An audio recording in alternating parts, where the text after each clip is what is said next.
Hey guys, welcome back to my channel. I am back with another review. This review is for the Real Housewives of Atlanta season 15 episode 9. So if you haven't already, please hit the subscribe button and the notification bell so that you know every time I upload a new video. Listen, there's a few things that happened in this episode that I really want to talk about, so let's just get right into this review. Now, apparently there's a new man in Kenya's life because at the very beginning of this episode, she was doing a commercial shoot for Kenya Moore Hair Care, and he ends up showing up to surprise her. Now, she seemed very excited to see him. She seems happy seeing this man. From the way that she spoke about their relationship, it seems like they're not actually in a relationship. They're just dating and seeing each other whenever they get the opportunity to. It seems like they're just playing it cool and having a good time, and I think that's a good thing because Kenya kind of rushed into that marriage with Mark, and so I think that it's good that she's taking it slow now. But while she was at her commercial shoot, she ends up getting a phone call from Sanya, and Sanya ends up asking Kenya if she can host her auction that she's doing for her business. Now, to my surprise, Kenya actually ended up saying yes. I thought she would say no because, you know, Sanya and Kenya don't have the best relationship, and they kind of had a little bit of a back and forth at Sheree's Gucci brunch. And so I'm surprised she said yes, and I'm really interested to see what happens when she ends up hosting this auction. Now, if you watched last week's episode of the show, you would know that Drew's sister actually ended up coming to visit for the first time in Atlanta because she was actually banned from coming to their home because Ralph didn't like her because she said that she felt like he was manipulative. Now, I don't think it was right for him to ban her from coming to their home, especially when Drew and her sister seem to be really close with each other. If Ralph doesn't want to be around her sister, he doesn't have to, but to ban her from coming to their home completely, I don't think is right. Now, Drew's sister and Ralph ended up making up in the previous episode, which I think is good because I feel like that drama was unnecessary, and so I think that it's good that they were able to make up. Now, in this episode, Drew and her sister end up having a heart-to-heart because when COVID took place, her sister was struggling with the isolation from being away from everybody that she loved and cared about. A lot of people struggled with their mental health during the COVID shutdowns because you were isolated from everybody. You couldn't go outside, really. You couldn't do anything. You couldn't really interact with anybody unless it was over the phone or social media. And so a lot of people were struggling. She was not the only one, and so I think it was important for her to open up about this. And then she ended up talking about how she struggles with PTSD from an abusive relationship that she was in the past. And so I just think that it was good that they were able to open up and have this conversation because a lot of people are afraid to talk to their friends and family about their mental health because they don't want to be judged. Family is not really the same way it used to be where you were able to open up to each other without feeling like you were being judged. Nowadays, once you say anything that you're struggling with, they might hold it against you or talk about you or make you feel bad about it. And so I thought it was good that they were able to talk about it in this episode. Now, Sheree ends up going out to dinner with some Real Housewives of Atlanta OGs. She goes out with Lisa and Dashawn from season 1 of the Real Housewives of Atlanta and Kim, who has been on plenty of other seasons of the Real Housewives of Atlanta. Now, the reason why Sheree gathered these ladies together is because she's planning a trip to go to Portugal and she wants all the ladies to come.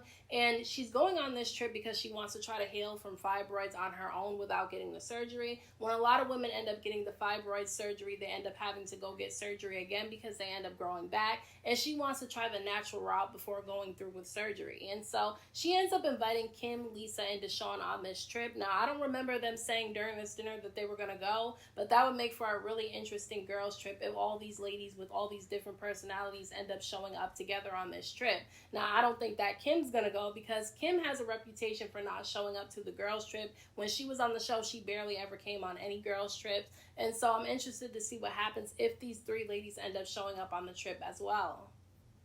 Now, during this dinner, Sheree starts talking about her relationship with Martell and says that he's a really good guy despite his bad reputation. Now, she did also say that she would be interested in getting married again, and I was shocked by her saying that because if she was to get married again, I hope that it wouldn't be to Martell because a lot of women, and Sheree seems to be one of these women who think that you can get with a guy who's dogged out every other woman that he's been with, and then when he gets with you, he's going to be different. A lot of the time, that doesn't end up happening, and so I don't know why she's trying to change people's opinions of him. People's opinions of Martell is not going to change until he changes the way that he is. She may know a different side of him, but from what we were able to see, he's not necessarily the best guy to be in a relationship with. She's grown. She can be with who she wants to be with, but Sheree also doesn't have the best track record of picking good men to be in relationships with.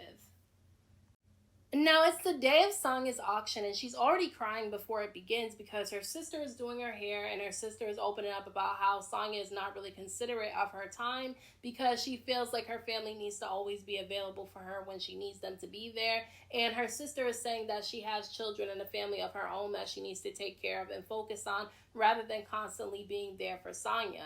Now, Sanya has her family living with her and working for her, but it doesn't seem to be working out. And I can understand how it could be a benefit to Sanya and her family because at the end of the day, they get to live with her. They don't have anything that they have to pay for, really. And then on top of that, for Sanya, she has babysitters living in her house that are family. She doesn't have to give her child to a stranger to watch them. And then on top of that, she has her family working for her, which is going to help them make money. But at the end of the day, if it's causing more drama between your family than it is doing any good, then I feel like it's time to call it quits on that. Because at the end of the day, Sanya's husband is right in my opinion. I feel like her family needs to move out of their home, and I feel like they should no longer be working for her. That way they can all repair their relationships. It just seems to be a lot of messiness and a lot of drama going on. Now, all the ladies end up arriving on time to Sanya's event except for Kenya, and it's crazy to me that Kenya wasn't there on time because she's the person who is supposed to be hosting the event. And then on top of that, when Sanya did end up calling Kenya, Kenya was really upset at the fact that she was being seated at a table opposite of her plus one, which I do think that that's a genuine concern to have because if you have a plus one, you do want to be seated at the table with them. But I do feel like that's not a reason for Kenya to show up late to an event that she agreed to host. Now, Kenya and Sanya do end up getting the situation fixed, and Kenya does end up arriving, but she arrives over an hour late. Now, I feel like if the roles were reversed and Kenya was doing an event and Sanya was the person who was supposed to be hosting it, if Sanya ended up coming late, Kenya would not be having it, and so I feel like Kenya could be really petty sometimes.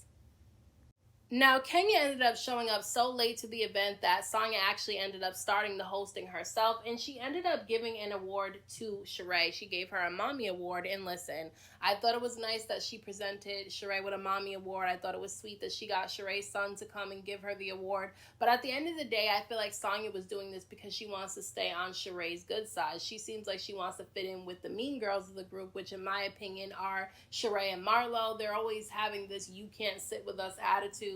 They're always, talking about somebody, gossiping about somebody. They always have something mean to say about somebody. And I feel like those are the two people that Sanya wants to get under. And so that's the reason why she is giving Sheree this award, to be honest with you. Because Sheree's kids are adults. Like, I'm not saying that takes away from you being a mom, because I know that once you're a mom your child's whole life. You're always going to care. You're always going to be there for your kids.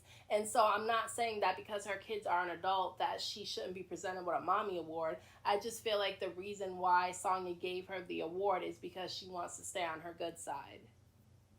Now, although Kenya was late and she could be really petty, she actually did her thing at Sanya's event because Sanya said that she initially wanted to raise $50,000 and Kenya ended up bumping it up to $100K. She wanted them to raise $100K for Sanya's business. And then once she started doing the auction, the ladies really came through for Sanya. Like, they were bidding a lot and they did so good during this auction that they ended up raising $78,000. And so although Kenya came late and she waltzed in the middle of Sanya talking and it was kind of rude, she really came through in the end and the ladies were able to raise a lot of money for Sanya's business. So at the end of the day, although she doesn't really get along with Kenya and Kenya could be really petty, it was probably the best idea to have her do the hosting. So those are my thoughts on this week's episode of The Real Housewives of Atlanta. Let me know what you guys thought about this episode down in the comment section. Don't forget to hit that like button for me. I appreciate it. Don't forget to subscribe to my channel for more videos and hit the notification bell so that you know every time I upload a new video. Thank you so much to everyone who has subscribed to my channel. I appreciate you all. And until next time, I will talk to you guys in my next video.